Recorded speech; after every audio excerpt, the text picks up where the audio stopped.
everyone. My final project is about the people of the biblical world.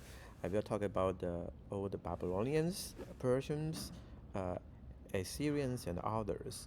The exciting thing is I will actually talk about this through my journey this month in the Louvre Museum. I visited the Louvre Museum with my family in this month, December 1st.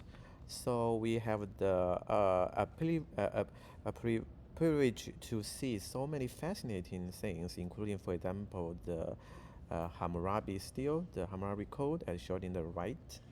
So besides the Louvre Museum, I also used several books as a reference. For example, I really like this book, The People of the Old Testament World. I think it's 1996. So it has very concise, very accurate description of all these peoples in the Asian world. Besides this one, I also cited several others, including this one, the Sea People, and the handbook here, and our textbook, and an older version, 1973, the peoples of Old Testament times. So this is my outline. I focus on Babylonian, Assyrian, and Persians, but I also will talk about several other peoples. So all the Babylonians, they are ancient Semitic people, of course, established the first Babylonian empire, which is different from the Neo-Babylonian empire I will talk about later. So the most famous one is Hammurabi. He is the very well-known rulers of this empire. I think, in this empire, although the population, most of them are maybe archaic, but the rulers is the Amorites, so it's sometimes called Amorite dynasty. So they completed this code of Hammurabi is very one of the earliest, most complete legal code. So they're also famous for literature, like the Epic of Gilgamesh. So and they worship Pantheon god. Let's look at this one. Oh, this is the most famous one of Hammurabi in Louvre Museum. So you can look at it's 2 meters long. It's totally 282 laws written in this one. So it's very well preserved. So for example, it's famous for is the eye for an eye, like now law 196, or bone for a bone, and teeth for a teeth. So when you look at details, it's so well preserved. You can see this kind of laws, code, all right. So, and then the important connection to the Bible is, personally, I really believe Abraham might come from the Ur of in Babylonia with the Hammurabi region, because of course, if you read our textbook, there are other theories prefer early date of Abraham, but because Abraham is called from the Ur of Chaldeans. Chaldean is very related to Babylonia, so that's why I prefer this theory. And this code, the why is important is the Hammurabi code is written probably several hundred years before Moses, right? Because they're talking about the time of Abraham, and Moses much later. And another interesting I learned this time is the Hammurabi might be already identified as the king of Shinar in Genesis 14. That's another very interesting factor. So besides this fascinating stele, there's another one. Is said the lament recorded the lament of the fall of war. So it shows Jeremiah was not the only one like write like a lamentation to lament the fall of certain cities. Then, of course, there's new Neo-Babylonians. Of course, is called the Chaldean Empire. So we know that's the King Nebuchadnezzar II kind of conquered Judah and removed the Jewish people to captivity. But it's very famous for military conquest, but it's also famous. He's kind of architect. He built the hanging gardens of Babylon, and he built the great city of Babylon. So that's the Neo-Babylonians. So the second I will talk about Assyrians. So Assyrian is also Semitic speaking people, but it's more centered in Mesopotamian, modern Iraq. So the most famous city is Nineveh, right? So the key leaders, at least several here, for example, I will talk about the Saigon II, they conquered the kingdom of Israel. The another one is the Sennacherib, famous for his siege of Jerusalem. Then his army was killed by the angel. Then the connection is as a discourse, the exile of the northern kingdom of Israel by Assyrians, then the siege of Jerusalem, then there's a famous prison in I think in University of Chicago Museum recorded their own description of this siege, although there's some debate whether it's really killed or the army, the whole army killed by the angel, or is they, but at least they didn't capture the Jerusalem, kind of failed. So the many prophets we learned recently in our study, especially I think the Nahum, the book of Nahum is really about the Nineveh, about the Assyrian people, right? So then in the museum of Louvre Museum, you can see the Sargon's palace. For example, the famous one is Lamassu, which is Asian Sphinx, which is actually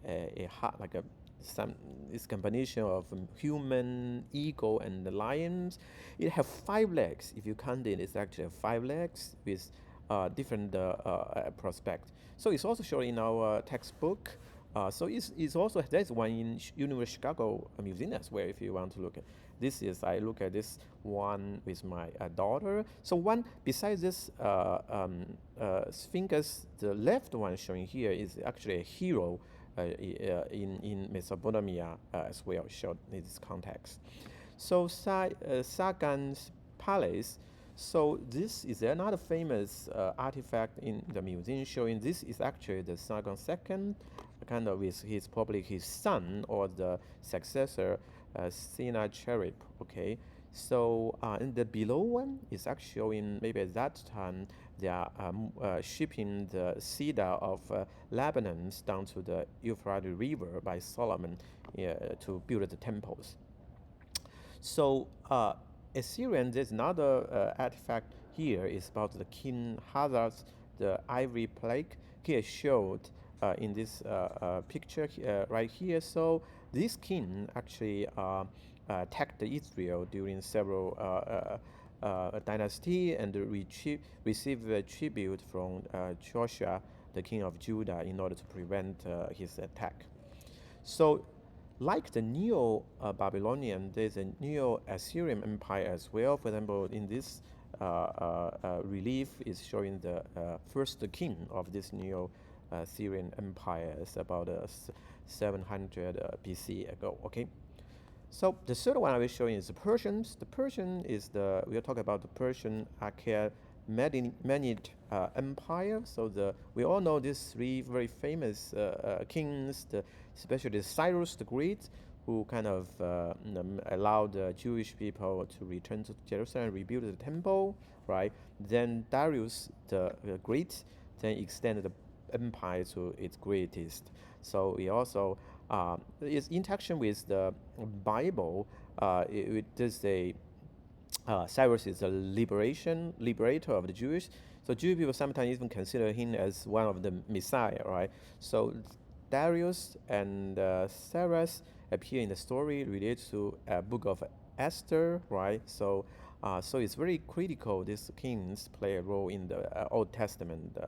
So in the Louvre Museum, there's a lot of things about the city, the royal palace of Susan. Yeah, Susan city is in Bible is famous place. Is one of the capitals in Persian Empire. So in 19th or 20th centuries, the French is actually actualized that palace. They find many interesting things. For example, one of them is showing on the right is showing this kind of Persian immortal soldiers. So it's the elite troops of the Persian empires. So it's actually also used in our textbook as the illustration as well. So the second interesting one is this bull-shaped column capital from this kind of is audience hall from this palace. It's very tall, 5.3 meters. From this column, you can see that how magnificent the palace might be, right? So another interesting factor is this audience hall might be is the setting for the event in the book of Esther when the Darius hold the banquet with the queen. That's kind of very interesting. And then there's another one showing here. So it shows a woman, a Elamite woman using a spindle to work on clothes. So this is also like in described in Proverbs 31. The woman is in her holds the distant grasp of spindle with her fingers. So, and the third one is the lion. So, lion in Persian is a symbol of royal power. So, this is showing here, which might be related to the story of Daniel was through to a lion den. Okay. So, besides these three, I will talk about one of them. Another one is the Phoenicians. Phoenicians are Semitic people. Actually, live in the coast region. It's a kind of the sea people. So, which is in modern Lebanon, right? So, Lebanon, there's the if you look at the map, there's famous city like Tyre and Sidon, right, mentioned in Bible. So they actually is also frequent mentioned in the Bible. For example, the king Hiram of the Hiram supplied material and the labor for build the Solomon's temple, and the Jezebel, which is a very bad right queen, who originally was a Phoenician princess, married the king Ahab of Israel, then promote Baal worship. Right, we know the kind of story. Even I remember she was eaten by the dogs. Right, so was mentioned in many of the prophet books like Ezekiel, etc. So, in the museum, you can see there is a called the Award Sphinx wall relief. Is a marble. Actually, you see this kind of very man. This Sphinx means a man lion eagle hybrid, right? So this style maybe is parallel to the called the Jezebel seal linked to the Queen Jezebel on the Phoenician descendant, and because she was the wife of the King Arab. Then another famous one is this one. Is called the Boldast inscription. So this is the inscription from the king of the Sidon. At that time, it was a vessel, which means maybe they pay a tribute to the Persian Empire. So it's dedicated to the goddess of fertility, Ishtar, right? That's also famous in the Bible, mentioned many times. It's also because it's worshipped by Israelites as a adultery, bad thing. So even King Solomon was to please his wife's Sidon wives to worship this god. Okay. So the next one is Moabites. Moabites is from one of the daughter of the Lot, right? So then they live in near the Dead Sea region. They have a very complicated relationship with Israel. They have conflict. When in Exodus, they kind of refuse to help the Israelites. They have some kind of alliance, although later on the king Balak of Moab, we know this very famous story, hired the prophet Balaam to curse Israel. Why? So there are also intermarriage as well between them, which is bad for Israel. Then very famous figures from Moabites, well, of course, we know is Ruth, right? The Moabites who became the ancestor of the King David and Jesus, then symbolize the redemption and the inclusion. Then I will talk about a famous thing related to Moabite is so-called the King Mesha's stone, right? So is known for his this king rebelling against Israel. Then this is a stone. So it's discovered in 1868. So the very impressive thing about this stone is first it's mentioned Yahweh, okay, the God, the name of Israel. Then in line 31 is mentioned the house of David. That's the only very few artifact outside of the Bible referring to King David. So that's very showing the accuracy of the Bible. So last is the Egyptians. Well, of course, they are very famous, but one of the very famous artifact in Louvre Museum is this so-called label scribe. So it's famous is kind of parallel to Mona Lisa and the Venus. Okay, if you look at the map of the Louvre Museum, so it's showing the scribes in the Egypt was very important because the ability to read write is not a skill everyone have. So this actual picture is also shown in our textbook Hill by Hill and Walton. So Egyptians also believe the life after death. So, for example, this one in Louvre Museum is called the Book of the Dead of Nebkep. So showing, for example, they spend much time to prepare for the afterlife. Then this describes a man's soul flying bird from down in the tomb shop. Okay. Then the other one is from the Egyptian tomb painting shows they worship God, many kind of God. So they offering food to the God.